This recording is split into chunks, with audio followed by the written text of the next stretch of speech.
Assalamualaikum anak-anak.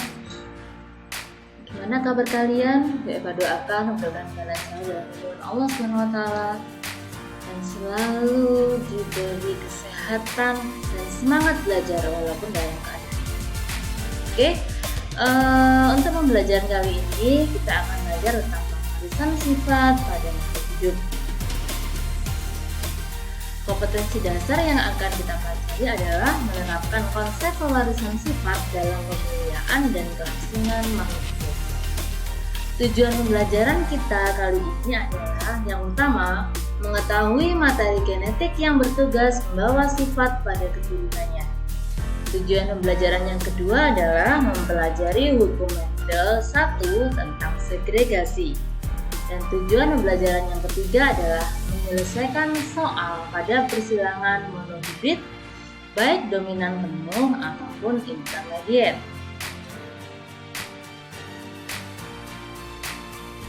Oke anak-anak, sebelum kita belajar lebih jauh, kita harus tahu dulu apa sih sebenarnya genetika itu.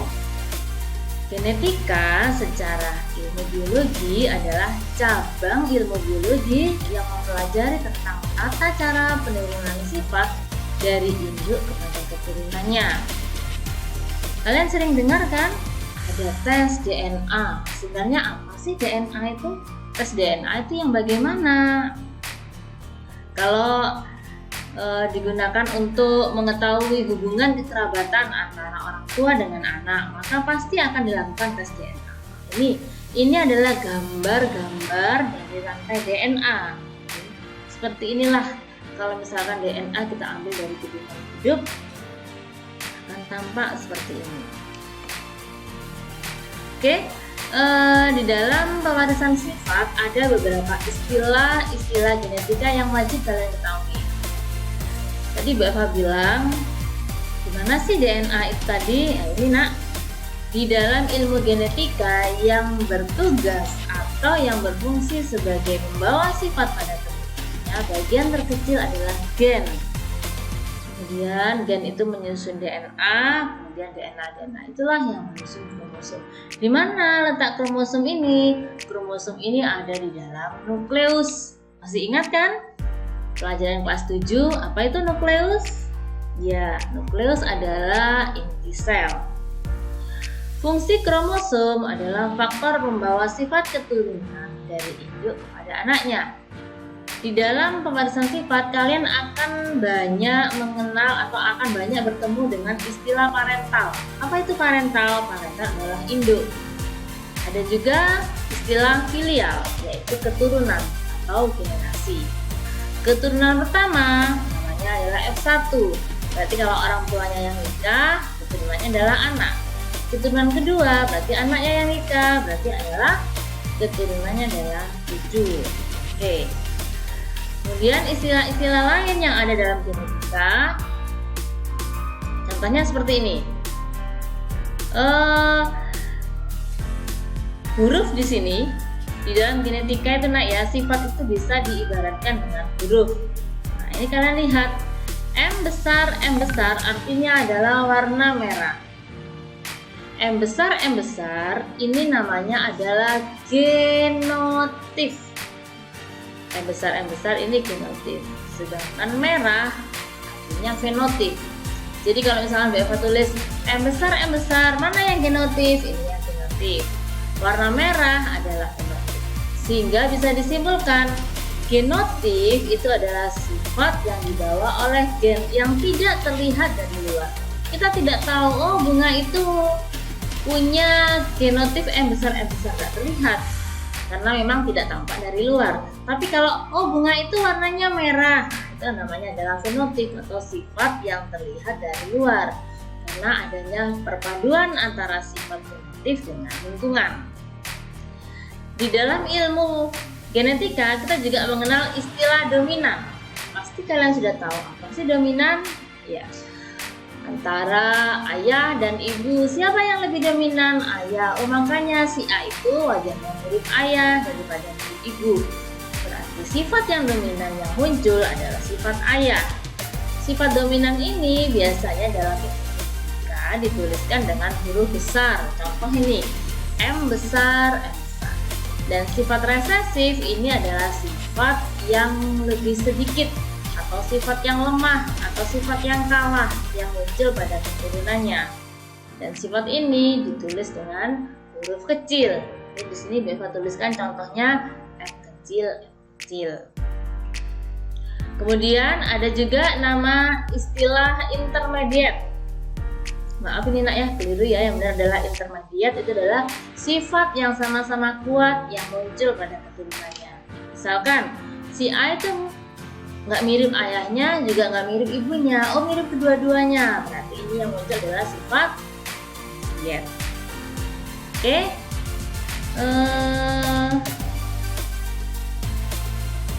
Ini nak ya. Ada juga istilah homozigot. Zigot itu apa? Oke, zigot adalah perpaduan A dan B gitu kan ya, hasil pembuahan. Sementara homo itu adalah sama, sehingga homozigot adalah pasangan gen yang sama. Kalau kalian dituliskan silangkan gen homozigot, berarti ini nak, berarti pasangan gennya adalah sama, baik itu dalam huruf besar atau huruf kecil. Tadi Bu Eva bilang sifat dominan itu dituliskan dengan huruf besar. Sehingga di sini contohnya adalah A besar, atau kita pakai huruf K besar, atau misalkan M besar, M besar. Nanti dia homozigot dominan karena sifatnya kuat dan homozigot. Tapi kalau homozigot resesif atau sifat yang kalah, maka dituliskan dengan huruf kecil. Ada juga heterozigot. Heterogen itu berarti tidak sama, jadi pasangan gen yang tidak sama kuat. Seperti ini nak, A besar, A kecil, K besar, K kecil, M besar, M kecil. Ini kan hanya contohnya. Apakah boleh pakai huruf lain? Boleh. Biasanya dalam ilmu genetika yang digunakan sebagai huruf ini adalah huruf awal dari sifat yang akan disilangkan. Nanti lebih jelasnya kalian bisa belajar langsung jika ada soal. Kemudian ada istilah galur murni. Galur murni itu adalah induk utama. Ini organisme dengan genotip homozigot, biasanya dominan. Kemudian ada istilah backcross, itu adalah persilangan antara F1 dengan induknya yang dominan. Ada juga test cross, persilangan antara F1 dengan induknya yang resesif. Oke. Sekarang kita masuk pada persilangan monohibrid, yaitu persilangan dengan satu sifat beda. Persilangan dengan satu sifat beda. Kalian mungkin bingung, yang dimaksud dengan satu sifat beda itu seperti apa sih? Contohnya gini nak, tumbuhan berbunga kuning disilangkan dengan tumbuhan berbunga merah. Berarti yang disilangkan hanya satu sifat, yaitu warna bunga. Warna bunga kuning disilangkan dengan warna bunga merah. Ini disebut dengan persilangan monohibrid. Ada juga contoh yang kedua, kucing berbulu putih dikawinkan dengan kucing berbulu hitam. Berarti apa satu sifat bedanya? Ya, sifat bedanya adalah warna bulu pada kucing dan warna bulu hitam pada kucing. Maaf ya nak ya, yang benar adalah bukan bulu ya, tapi rambut, karena mamalia itu adalah berambut putih. Maaf, mamalia itu berambut bukan berbulu. Jadi di sini harusnya kucing berambut putih dikawinkan dengan kucing berambut hitam. Contoh yang ketiga, wanita berambut keriting dikawinkan dengan laki-laki berambut lurus. Berarti ada satu sifat yang akan disilangkan, yaitu jenis rambut pada seorang wanita dan jenis rambut pada seorang laki-laki.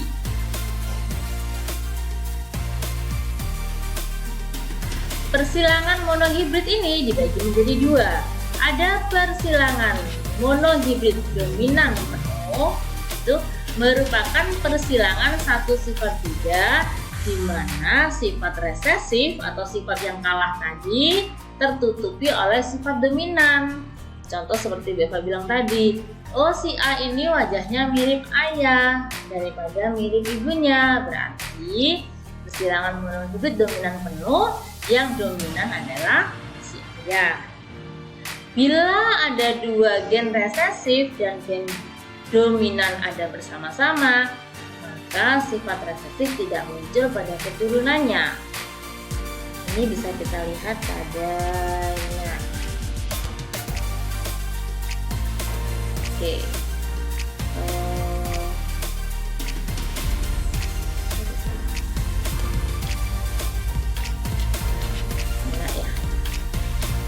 Ini bisa disebut dengan persilangan intermediate atau tidak dominan.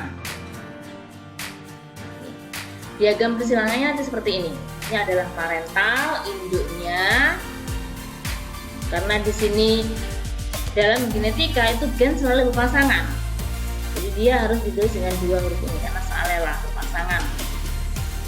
S besar, gametnya apa? Gamet itu adalah penyusun atau sel kelamin. Oh, S besar ini gametnya adalah S besar. Kalau S kecil, gametnya adalah S kecil. Sehingga keturunan pertama atau F1-nya gabungan antara induk jantan dengan induk betina atau induk yang A dengan induk yang B. Sehingga ini menyumbangkan S besar, yang ini menyumbangkan S kecil, sehingga menjadi S besar. Iya. Oke.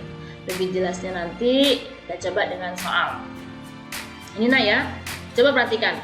Tanaman berbatang tinggi dominan. Lihat ya, tanaman berbatang tinggi dominan. Dituliskan dengan huruf besar. Kenapa kok di sini huruf besar? Kembali lagi ke materi tadi bahwa sifat yang dominan itu dituliskan dengan huruf besar. Kenapa Bu kok pakai T besar, kok nggak pakai L? Boleh, cuma untuk memudahkan soal ini maka huruf ini dipakai pada sifat yang digabungkan. Karena di sini huruf awalnya T, maka kita pakai T besar. Disilangkan dengan tanaman berbatang rendah, yaitu T kecil. Kenapa kok nggak pakai R Bu? Kok nggak pakai nggak pakai huruf R aja, pakai T. Di sini lawannya nak. Kalau di sini yang tinggi pakai T besar, maka selain tinggi pakai T kecil. Misalkan lagi, kalau rambut lurus itu pakai L besar, nah rambut selain lurus itu pakai L kecil. Itu dalam ilmu genetika atau persilangan. Sekarang gini, tanaman berbatang tinggi dominan T besar disilangkan dengan tanaman berbatang rendah atau T kecil. Bagaimanakah perbandingan keturunannya sampai pada F2? Berarti sampai pada cucu ya nak. Jadi Bapak bilang F1 itu adalah mencari anak, F2 itu mencari cucu.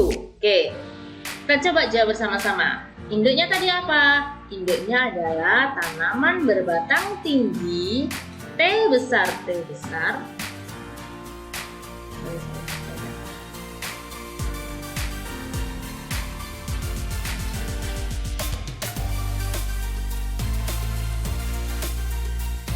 Nah ya, tanaman berbatang tinggi T besar disilangkan dengan tanaman berbatang rendah T kecil.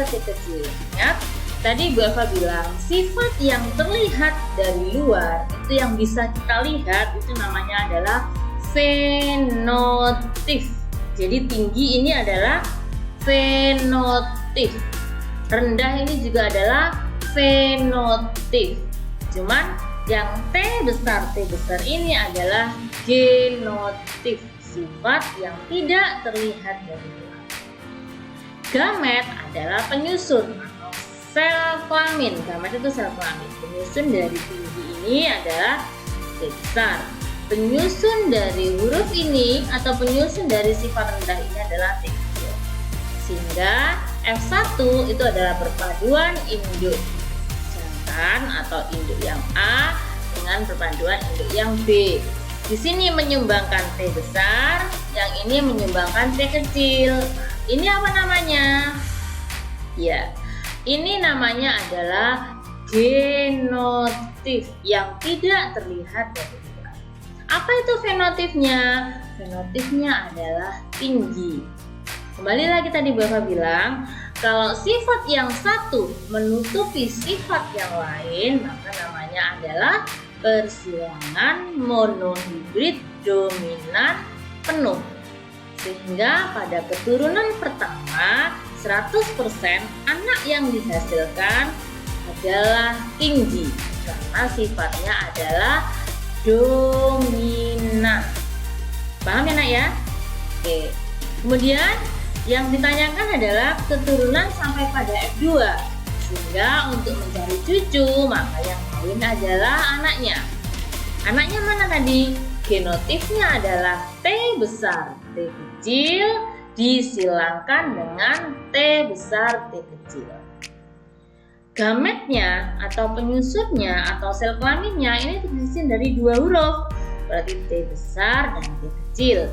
Yang ini juga sama, T besar dan T kecil, sehingga ada 2 gamet. Bagaimanakah hasil F2-nya? Dalam ilmu genetika dikenal alat bantu berupa papan catur persilangan. Kita masukkan induk jantan di sini, induk betina. Tadi kan ada T besar dan T kecil. Masukkan sini nak. Ini juga T besar, T kecil. Jadi kemungkinan dari persilangan tadi ada 4 anak yang akan dihasilkan dengan genotip yang tidak sama. Ingat ya, ada 4 kemungkinan anak yang akan dihasilkan dengan genotip yang tidak sama. Yang ini adalah gabungan antara T besar dengan T besar, jadinya T besar T besar. Kotak yang kedua T besar dan T kecil, genotipnya adalah T besar T kecil. Kotak yang ketiga T besar dan T kecil, genotipnya adalah T besar T kecil. Dan kotak yang keempat adalah T kecil dan T kecil. Ini adalah genotip atau sifat yang tidak terlihat dari luar. Sekarang, bagaimanakah perbandingan genotipnya? Tadi T besar T besarnya ada 1, T besar T kecilnya ada 2, dan T kecil T kecilnya ada 1. Sekarang, bagaimanakah perbandingan fenotipnya? T besar tadi kita lihat lagi soalnya adalah dominan. Berarti jikalau ada huruf besarnya maka dia ikut sifat yang dominan. Berarti ini tinggi karena kedua-duanya besar. Kalau yang ini gimana Bu? T besar T kecil, tetap dia adalah sifatnya tinggi karena ada huruf besarnya. Dan di sini tipe persilangannya adalah monohibrid dominan penuh. Jikalau dominan penuh, maka setiap ada huruf besar ikut sifat yang kuat. Berarti tingginya ada 2 juga di sini. Yang T kecil apa? Rendah. Sehingga perbandingan fenotip pada F2 adalah 3 dibanding 1. Paham ya nak ya? Perbandingan genotipnya adalah 1 banding 2 banding 1. Perbandingan fenotipnya adalah 3 banding 1. Sekarang bagaimana dengan persilangan monohibrid atau intermediate atau semi dominan? Tadi Bapak bilang kalau intermediate itu sifatnya sama kuat, merupakan persilangan satu sifat beda di mana sifat resesif dan sifat dominan saling mempengaruhi pada keturunannya, sehingga sifat yang muncul pada keturunan merupakan gabungan dari sifat kedua gen induknya atau wajah ayah dan wajah ibu muncul pada anak. Ini namanya adalah sifat intermediate. Kita coba pada soal. Tanaman mawar berbunga merah dibawa oleh gen M besar disilangkan dengan tanaman mawar berbunga putih yang dibawa oleh gen M kecil. Bagaimanakah perbandingan keturunannya sampai pada F2? Perhatikan ya nak, tadi Bu Eva bilang kita pakai huruf awal dari sifat. Karena di sini sifat merah, maka kita pakai huruf M besar. Selain sifat merah, maka pakainya adalah kecil M kecil. Ini mana yang genotif? Iya, yang genotif adalah M besar. Apa itu genotif? Ya, genotif adalah sifat yang tidak terlihat dari luar. Sementara fenotif adalah sifat yang terlihat dari luar. Apa yang bisa terlihat? Yang bisa terlihat adalah merah. Yang tidak terlihat adalah M besar. Gametnya apa? M besar. Atau penyusunnya, yang ini adalah kecil. Sehingga keturunan pertama atau F1-nya adalah M besar M kecil. Ini adalah genotif. Apa itu fenotifnya? Fenotifnya adalah merah muda. Kenapa kok merah muda? Karena perpaduan antara sifat ayah atau sifat induk jantan atau induk yang A dengan induk yang B sama kuat. Sehingga yang muncul pada anak adalah perpaduan kedua sifat induk, sehingga menjadi merah muda. Apa bedanya nak dengan dominan penuh? Ya, kalau dominan penuh di sini, jika soal ini dominan penuh, di sini akan muncul merah. Tapi karena di sini ada sifat intermediate, maka muncul merah muda. Paham ya nak ya? 100% keturunan atau anaknya adalah merah muda. Sekarang kita mau mencari cucunya, maka perbandingan pada F2. Yang kawin adalah anaknya. M besar M kecil disilangkan dengan M besar M kecil. Sama dengan yang tadi, gametnya ada M besar, ada M kecil. Bagaimanakah fenotipnya pada F2? Nah, sama dengan tadi, gamet jantan ini kita tulis di sini. Boleh dibolak-balik, boleh. Gamet betina juga ditulis di sini.